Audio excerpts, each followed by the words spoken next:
On est de retour pour la seconde partie de l'émission, avec toujours autour de la table Guillaume Poitrinal, Jean-Pierre Petit et Éric Heyer pour parler marché de l'emploi. Il se passe beaucoup de choses, pas tant marché de l'emploi d'ailleurs que politique de l'emploi. Il y a eu plusieurs annonces à la fois gouvernementales et paritaires, puisque les dernières viennent du patronat. Gouvernementale sur les aides à l'apprentissage notamment. Et je voudrais qu'on commence par là. L'apprentissage qui est peut-être l'un des plus grands succès de la décennie Macron. On est passé de 300 000 à 1 million d'apprentis en France entre 2017 et aujourd'hui. Seulement voilà, on a payé très très cher. Pour ça, le coût de l'apprentissage, du soutien public à l'apprentissage, est passé de 6 à 16 milliards d'euros entre les deux, notamment pour financer des Bac+3 à Bac+5. Alors là, on a eu des annonces, le décret arrive, 200 millions d'économies en 2026, 700 millions d'économies en 2027, pour limiter les subsides publics aux grandes entreprises, aux plus de 250, et notamment pour les Bac+3 à Bac+5. Est-ce que c'est une bonne idée, alors que le chômage des jeunes repart à la hausse, Éric Heyer? Oui, mais alors, vous voyez, vous avez parlé de chômage. Moi, je pense que l'apprentissage, ça n'avait aucune incidence sur le chômage, d'accord ? Ça n'a pas fait baisser le chômage, puisque c'était des jeunes qui étaient en dehors du marché du travail. On n'est pas allé chercher des chômeurs de longue durée, etc., qu'on a mis dans un emploi d'apprenti. Non, c'est des étudiants qui n'étaient pas au chômage et ils sont à l'apprenti. Donc, ça n'a pas fait baisser le chômage des jeunes. Et là, maintenant, ça le fait augmenter parce que ces jeunes qui ont cotisé, maintenant, ont des droits. Et donc, du coup, ils font des études et ils s'inscrivent au chômage pour avoir les droits. Donc, voilà, en termes de chômage, c'était pas... Donc, c'est ça qui explique une partie de la hausse du chômage. C'est ça qui explique une partie de la hausse du chômage, effectivement, qui n'est pas une si mauvaise donc, hausse c'est du plutôt chômage. Une bonne nouvelle. Alors, non, en tout cas, c'est pas une mauvaise nouvelle, dans le sens, c'est une hausse qui est liée au fait que c'était des gens qui sont maintenant se considèrent comme actifs alors qu'ils ne se considèrent pas comme actifs. Non, l'apprentissage, l'efficacité, c'est est-ce que après l'apprentissage, ton insertion est plus rapide. Et là, il faut toujours se méfier des études, parce que les études, on n'a pas beaucoup de recul, mais la première étude de la DARES, du ministère du Travail, nous dit, vous voyez, au niveau du CAP, le fait de passer avant, si tu ne vas pas l'apprentissage, ton insertion 18 mois après, elle est de 38%, donc faible.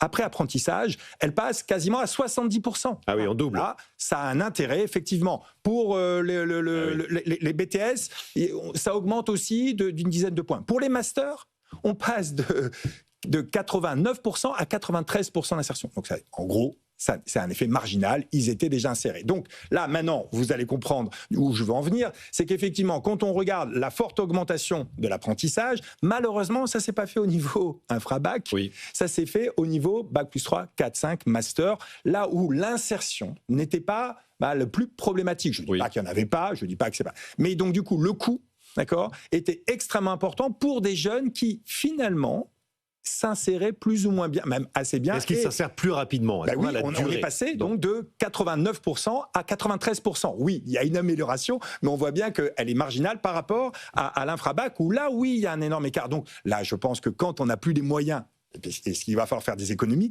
il faut bien cibler. Et donc, effectivement, que ça soit mieux ciblé sur les infra-bacs, et moi, je pense que c'est ça qu'il faut faire. Et je rappelle que le nombre de NEETs augmente. On continue à le faire pour les masters, et pourquoi pas, mais ça ne doit pas être financé par les salariés et par les contribuables. Ça doit être les entreprises qui voient un intérêt à prendre des masters et qui se rendent compte que finalement, c'est une sorte de stage. Avant, il y avait un stage, et maintenant, c'est de l'apprentissage. Voilà, et donc, c'est normal qu'ils soient moins aidés à ce moment-là.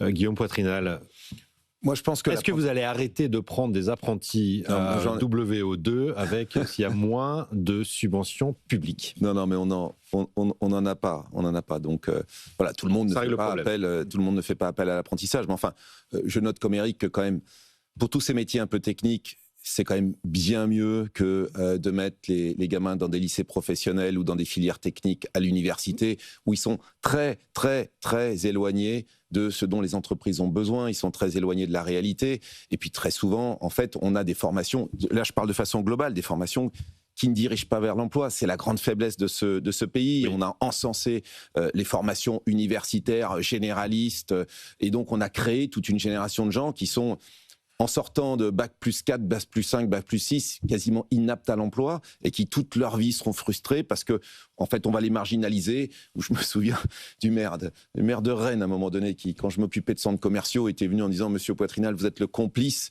de la grande distribution qui, derrière les caisses de bricomarché, met des bacs plus 5, etc. » J'ai dit « Monsieur, vous habitez dans une autre planète. Tout le problème, c'est que, en fait, nous n'avons pas formé des jeunes à l'emploi. » Alors, l'apprentissage, je suis d'accord sur les modalités. Je pense que l'apprentissage sur les masters, Eric a parfaitement raison. D'ailleurs, on est les seuls à pousser jusque-là. En Allemagne, l'apprentissage, ça se joue entre 15 et 22 ans. Mais l'idée générale, elle doit être protégée, elle doit être encouragée. Il faut absolument, s'il y a des économies à faire, il faut qu'on ferme honnêtement des filières qui sont des usines à chômeurs dans une université. Il faut qu'on prévienne les parents, qu'on prévienne les gamins que des licences, des maîtrises de sociaux, de philo, etc., ça mène pas nécessairement à un job. Il faut savoir qu'aujourd'hui, même dans mon métier, on fabrique beaucoup trop d'architectes en France, et donc les architectes ensuite deviennent des géomètres, et donc en fait sont des géomètres frustrés toute leur vie. Donc il faut qu'on ramène un peu de bon sens dans tout ce système éducatif. La France, elle pêche par un système éducatif qui n'est pas adapté aux besoins des entreprises. Bon, c'est un vieux thème d'ailleurs. Moi, cette thématique-là, je l'avais quand j'étais étudiant, la fin des années 70, au début des années 80. Et ça s'est pas rangé, parce qu'on avait déjà C'est quoi? C'est de la réticence culturelle du milieu universitaire, d'accepter. Et c'est vrai que les parents, ça j'ai pu l'observer, les parents sont quand même attachés à ce que leurs enfants fassent des études, même si c'est des études qui ne débouchent pas sur une qualification professionnelle leur permettant... ils sont même plutôt vus comme une voie de garage. D'entrer valablement dans le monde du travail. Alors après, quand même, il me semble, moi j'ai pas étudié ça de façon très précise, mais que l'apprentissage a fait quand même monter un peu les taux d'emploi quand même sur les jeunes, notamment les jeunes non diplômés, voilà. Oui, c'est bien là-dessus qu'il faut concentrer l'effort. Donc ça, faut surtout pas le remettre en cause, parce que là, sinon. C'est pas le propos. C'est comment on concentre les messages, l'argent public là où il y en a le plus besoin. Les messages, c'est que les taux d'emploi étaient faibles chez les jeunes et faibles chez les seniors. Donc si on suspend la réforme des retraites et qu'on remet en cause je parle en termes d'affichage. Fait tout à l'inverse. Voilà. C'est un peu, c'est quand même très très négatif. Non, mais moi je pense que le problème des jeunes ne doit pas se régler avec la borne d'âge. Enfin, un jeune qui sort d'une école d'ingénieur ou un jeune qui sort sans du système scolaire, certes c'est un jeune, d'accord, mais il ne se ressemble pas, d'accord. Et donc effectivement, au lieu de faire des politiques sur les jeunes, et donc on entend parler d'un SMIC jeune, ça ne marche pas. Il faut faire en fonction quelque part de ta qualification. Oui, si tu es inapte au travail, bien sûr. C'est ce que propose le MEDEF, c'est-à-dire c'est pour les NEET, c'est pour les enfants sans emploi, les jeunes sans emploi, sans formation, ni diplôme. Je vais être un peu provocateur, mais c'est un peu toute la politique de l'emploi qu'on a essayé de mettre en œuvre depuis Jospin, c'est-à-dire des emplois spécifiques, et donc du coup on te dit tiens, si tu sors de la scolarité sans rien, t'es NEET, alors tu vas aller dans un contrat aidé où on va essayer de te mettre une formation, donc t'apprendre un métier, plus etc., et qu'on aille progressivement. Bon voilà, on a quand même du recul. On a du recul. Alors ça marche ou ça marche pas? Eh ben, ça marche pas. C'est un peu plus compliqué.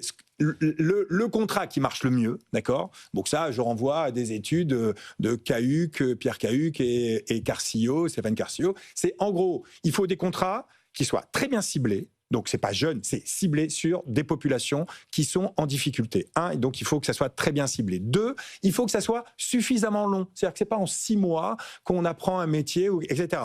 3, il faut, d'accord, qu'il y ait une formation associée. Donc, généralement, ils nous disent c'est au moins 3 ans avec une formation et petit à petit une intégration sur le marché du travail. Dit autrement, la première année, tu fais 75% dans formation, 25% dans l'entreprise. La deuxième année, 50-50. La troisième année, 75 dans l'entreprise, 25 dans la formation. Et ensuite, il ne faut, pour que ça marche vraiment complètement, qu'il n'y ait pas les effets d'aubaine, nous disent ces 2 économistes, il vaut mieux que ça soit dans le secteur non marchand dans un premier temps. Parce que si c'est dans le secteur marchand, le problème, c'est qu'il y a des entreprises qui peuvent dire, tiens, c'est une façon d'avoir et je n'embauche pas à la place. Et donc, c'est petit à petit, il faut leur apprendre un métier petit à petit. Et au bout de 3 ans, ils peuvent aller sur le marché du travail privé, marchand. Et là, il y a une intégration qui est meilleure. Donc, mais oui, mais c'est long. Il ne faut pas penser qu'on va les former en an. Il faut que ça soit très bien ciblé. Dit comme ça, Éric Heyer, vous venez de citer exactement ce qu'a proposé Patrick Martin avec le CDI Jeune, c'est-à-dire des droits renouvelables de 3 ans concentrés sur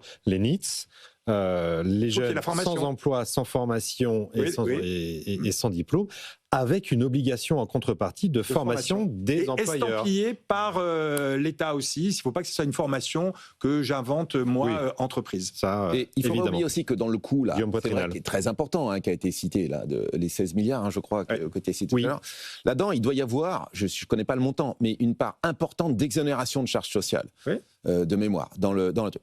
Et là, il ne faut pas oublier que si le gamin il n'est pas en apprentissage, de toute façon, là, quelque part, il va bénéficier du welfare state français. Donc, c'est toujours pareil. C'est-à-dire l'argent qu'on met là, on ne met pas ailleurs. Mais en fait, ce n'est pas, c'est un impôt en moins. Et en fait, ça coûte de ne pas percevoir cet impôt. Oui et non, mais on n'est pas dans le coût direct quand même. On n'est pas. Alors, la subvention qui est offerte aux entreprises pour prendre des apprentis, oui, ça c'est un coût. Le CFA, il faut le financer. Oui, c'est un coût. Donc là-dedans, il y a quand même les coûts de formation aussi, sur les centres de formation des apprentis. C'est là-dedans aussi. Donc, c'est pas idiot non plus, parce que ça vient en moins normalement de l'université ou d'autres formations. Donc, il y a un peu de compensation. Mais là-dedans, il y a des charges sociales. Et ce qui est vrai, c'est que nos charges sociales sont trop élevées. On le sait tous. Plutôt que de baisser les charges sociales, on a demandé à l'État de faire la différence. Et du coup, ça se retrouve dans le déficit public et dans l'endettement.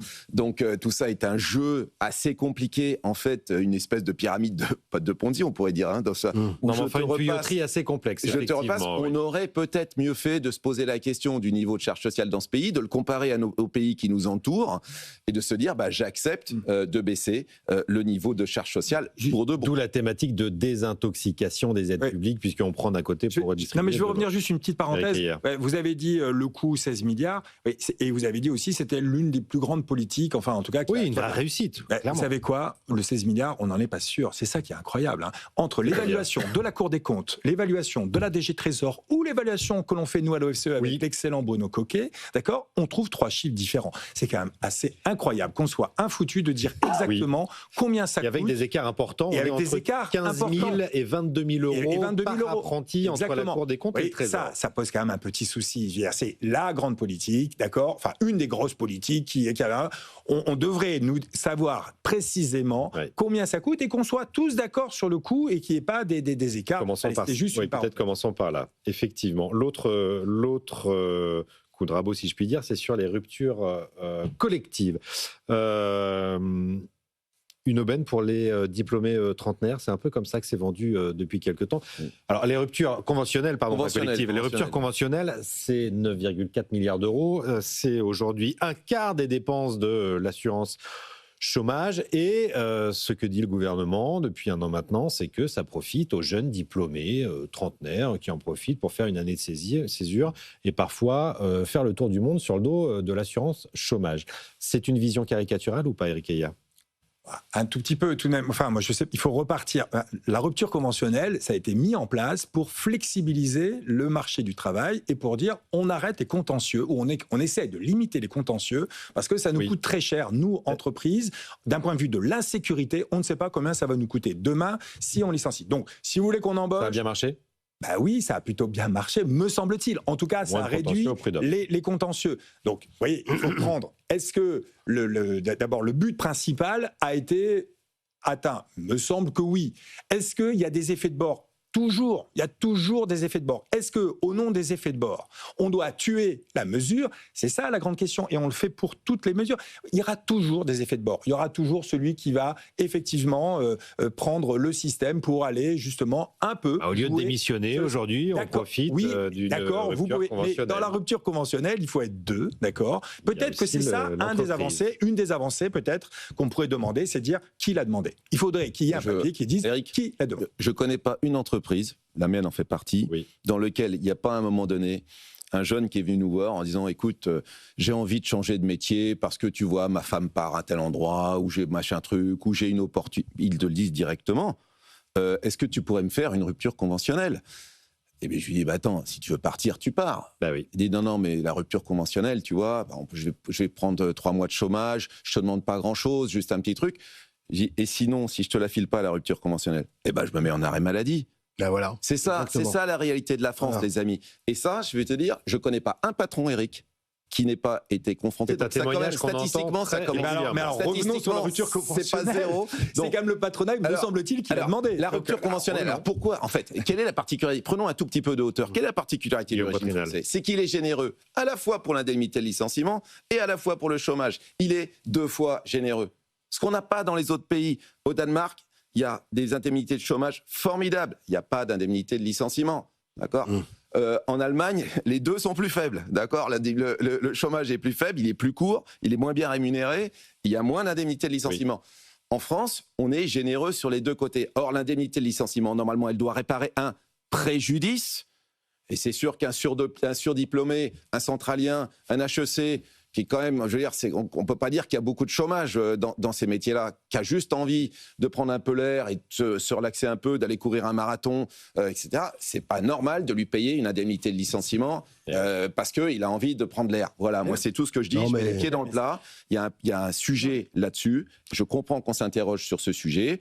Je pense qu'il y a un sujet pour nous de double générosité de l'indemnité de licenciement et des indemnités de chômage qui fait que c'est une bonne affaire. Non, mais chez les diplômés, il y avait déjà des abus avant. Moi, j'ai pu l'observer. Bien sûr. Hein. Les diplômés. Quel type d'abus ? Tu ralentis le boulot. Tu peux menacer de façon indirecte, à l'oral évidemment, seulement l'employeur ou le N+1. C'est pas forcément le DRH ou quoi que ce soit. Que t'as pas vraiment tout respecté le contrat de travail. Enfin, tu peux fausser un petit peu les cartes dans le dialogue que tu as. Et donc après, si jamais tu es licencié, tu feras un recours. Il y a des avocats spécialisés. Donc ça a toujours existé, ce que vous nous dites. Oui, avec la complexité du contentieux. Et puis l'indemnisation chômage qui a toujours été favorable, qu'il est un peu moins, effectivement, depuis Sauf que là, on voit une dynamique de l'indemnisation des ruptures conventionnelles qui a explosé en 10 ans. Non, mais je suis d'accord, mais même avant, moi je me rappelle très bien qu'il y avait des quadras, des quinquas qui avaient déjà gagné pas mal d'argent, qui avaient un petit patrimoine, qui avaient des trucs, et qui se faisaient, en négociant, en quelque sorte, un licenciement avec une indemnité transactionnelle conventionnelle, et qui partaient dans de très bonnes conditions, et qui retrouvaient un job après, parce qu'en fait, le marché est relativement fluide pour eux, et donc, tant qu'il y avait un peu de croissance, etc., donc il y avait des abus déjà avant, c'est ça que je veux dire. Mais effectivement, le réflexe, et moi je le vois en tant que patron de TPE, le réflexe, c'est dès qu'il y a une velléité de partir, pour des raisons personnelles ou professionnelles, on va voir le patron, on va voir le N+1, et on lui dit, je voudrais partir. Voilà. Moi, je pense qu'on devrait forfaitiser l'indemnité de licenciement. Je le pense depuis très longtemps, de dire, écoutez, l'indemnité de licenciement, c'est un lump sum, c'est temps, c'est 1 mois, c'est 2 mois, etc., dans le truc, et puis vous partez à l'autre. Sauf s'il y a une grande faute, évidemment, un grand préjudice, je suis d'accord. Mais sinon, Eric Heyer n'est pas d'accord. Non, je ne suis pas d'accord. Non, mais bien sûr que ça ne peut pas être un forfait. Normalement, quand vous tombez au chômage, c'est une assurance chômage. Donc, vous avez cotisé, etc. Quand vous tombez au chômage, votre seule préoccupation, normalement, c'est de retrouver un emploi. Pour avoir que cette seule préoccupation, ça ne peut pas être un forfait. Bien entendu que si j'ai... Je parle de l'indemnité de licenciement. Ah, de licenciement. Ah, pardon. Okay. Non. Ok, pardon. Non, j'avais pas. La compensation mensuelle, donc, bien sûr que. Ok. Donc ensuite, ce qu'il faut normalement, c'est aller vers la flexi-sécurité. C'est un peu le modèle, c'est-à-dire permettre à l'employeur de pas avoir trop d'insécurité juridique, etc. Très bien. Sécurisé, c'est-à-dire la personne qui tombe au chômage, pendant 12-18 mois, on lui permet de continuer à vivre et de rechercher un emploi. Mais dans la flexi-sécurité à la Scandinave, il y a un troisième point qu'on ne regarde jamais, d'accord ? Et pourtant, c'est le contrôle. Il y a bien sûr un contrôle, c'est ça le triangle modèle. C'est c'est flexible, l'employeur, il ne paye pas grand-chose et il peut... on te sécurise, mais on te contrôle. C'est le contrôle qui manque, c'est simplement ce contrôle. Bravo. Mais d'accord, mais le contrôle, donc c'est-à-dire qu'il ne faut pas remettre en cause les effets de bord, c'est-à-dire ceux qui ne jouent pas le jeu, bien entendu on les contrôle, parce qu'entre nous, là, aujourd'hui, la petite musique que l'on entend, parce que ce sont quand même plutôt des jeunes diplômés qui le font. Alors on essaye de mettre de la dégressivité pour les cadres. Là on dit on va même la baisser, ce seuil de dégressivité, etc. si vous regardez bien les chiffres, ce sont des contributeurs nets. Ils payent plus de cotisations, d'accord, qu'ils n'ont eu tout au long de la vie, bien sûr. Et qu'ils n'ont eu. Et donc, on dit c'est eux qui bénéficient du système. Non, ils sont contributeurs nets. C'est bien de le rappeler aussi. On ne peut pas complètement leur dire tu joues. Mais oui, ensemble. D'accord, en population. Et en même temps, est-ce qu'on peut dire... Mais vous savez, le grand risque... Puisque vous êtes contributeur net, c'est le petit bonus. Si on continue toujours à les montrer du doigt en disant toi cadre, toi etc., tu es un contributeur net, mais on va te pénaliser. On va continuer à te pénaliser parce que toi, tu n'as... Eh bien, vous savez quoi ? Au bout d'un moment, il y aura sécession. Ces personnes-là vont dire je vais prendre ma propre assurance chômage. Et alors là, le système d'assurance chômage qui fonctionne tout de même aujourd'hui, c'est-à-dire que globalement... Le sujet, c'est pas l'assurance chômage. Le sujet, c'est l'indemnité. En plus, elle est défiscalisée, comme tu le sais. C'est quand même le statut de bonus. Largement défiscalisé, il faut quand même le faire. Je comprends pas ton histoire d'indemnité, puisque tu dis que c'est plutôt le salarié qui le demande, donc l'employeur n'a pas trop le choix. Donc en fait, c'est pas trop ça qui va faire en sorte que l'employeur va continuer à dire ok, je t'autorise. Et puis entre nous, il y a les démissionnaires pour raison.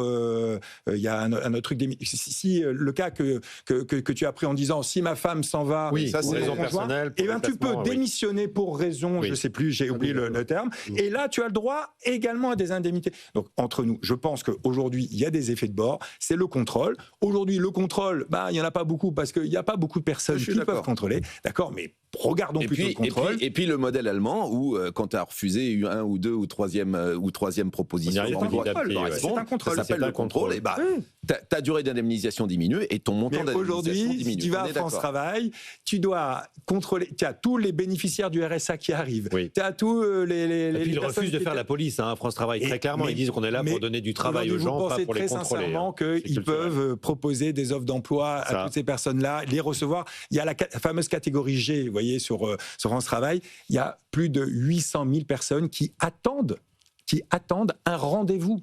D'accord ? Et là, vous pensez qu'on va contrôler les autres ? Non, il manque des effectifs. Et dans le même temps, Eric, je peux vous assurer que sur les chantiers, on a du mal à recruter des Français. Donc, on a des Polonais, on a des Bulgares. C'est quand même un truc de dingue, quoi. Tu vois ? Et dans les cuisines des restaurants parisiens, je peux vous dire aussi qu'il y a très peu de main-d'œuvre française. T'as pas dit dans la plomberie ? Alors là, une pénurie totale. Essaye de faire réparer ta salle de bain. Non, mais c'est... Voilà. Non, mais c'est des métiers, là.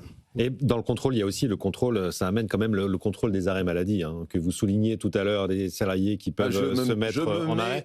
7000 médecins sur-souscripteurs en arrêt maladie, on les connaît. Je me mets en congé maladie. Laurence, c'est fidèle auditrice, nous demande sur le compte Twitter, vous pouvez réagir, @legenrat. Combien coûtent à la Sécu les arrêts maladie abusifs de salariés qui ne supportent plus leur travail ? Oui, mais parce qu'on ne peut pas répondre à cette question. Est-ce que réellement, ces personnes-là ne sont pas en burn-out ? Est-ce que réellement, on est sûr, il y a quand même des médecins, c'est leur métier, d'accord ? Alors après, il faudrait contrôler peut-être les médecins, mais qui signent un arrêt maladie en disant effectivement, cette personne, elle n'a pas un rhume, elle n'a pas quelque chose de physique, mais elle est en burn-out. Vous voyez, c'est ces maladies-là qui continue à augmenter, c'est très compliqué pour dire, vous voyez, ces personnes-là, c'est de l'absentéisme. Est-ce que c'est pas un taux d'absence ? Et en même temps, moi, j'ai connu des membres de cabinets ministériels qui expliquaient qu'il y avait 7000 médecins sur souscripteurs, qu'ils étaient connus, et qu'on ne faisait rien par peur des syndicats. Il y a même eu quelques journalistes qui se sont amusés à demander, et ils les ont obtenus, leurs arrêts maladie. Ils allaient très bien, ils savaient très bien qu'ils allaient très bien. Faites le test, parlez à des étudiants en médecine à l'hôpital pour savoir si quand vous allez à l'hôpital aujourd'hui, si vous demandez un arrêt maladie, vous ressortiez avec un arrêt maladie. Bien sûr. C'est 9 fois sur 10. Donc, le burn-out, c'est une maladie un peu moderne, entre guillemets. Il y a 50 ans, on n'en parlait pas. Et même avant-guerre, les dépressions. Enfin, moi, je vous propose qu'on fasse le test. C'est un progrès. Il me semble que dans tous les pays européens, le taux d'absence a augmenté dans tous les pays européens. Donc, vous voyez, ça serait... On passe chez le psy. On va à Georges Pompidou et on va dire j'ai un gros rhume, j'ai mal à la tête.